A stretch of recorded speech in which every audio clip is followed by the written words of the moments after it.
19 जुलाई 2024 को दुनिया ने एक ऐसा डिजिटल शटडाउन देखा जिसने मानो सब कुछ रोक दिया हो।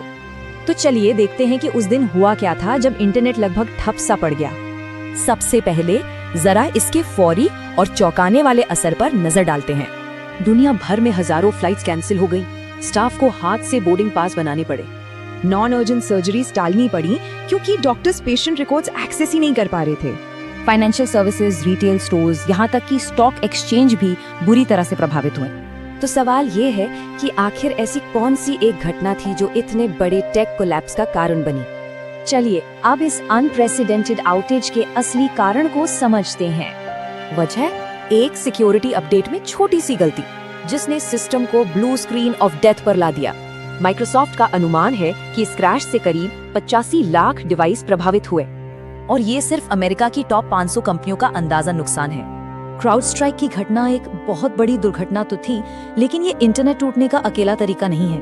अब बात करते हैं एक बाहरी हमले की जो इंटरनेट की कमजोरी की एक बड़ी तस्वीर पेश करता है। ये दो बड़े आउटेजेस जो सालों के फर्क पर हुए, दो बिल्कुल अलग तरह के खतरे दिखाते हैं। 2016 का हमला एक जानबूझकर किया गया डीडोस अटैक था जिसका मकसद सर्वर को जाम करना होता है। तो यहाँ जरूरी फर्क है एक अंदरूनी गलती और एक बाहरी जानबूझकर किए गए हमले का।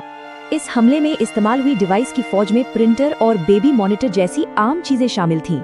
ये दोनों ही घटनाएं हमारे ग्लोबल डिजिटल इंफ्रास्ट्रक्चर की बुनियादी कमजोरियों को उजागर करती हैं। देखिए, जब सब एक ही सिस्टम इस्तेमाल करते हैं तो एक छोटा सा बग भी लाखों को ठप कर सकता है।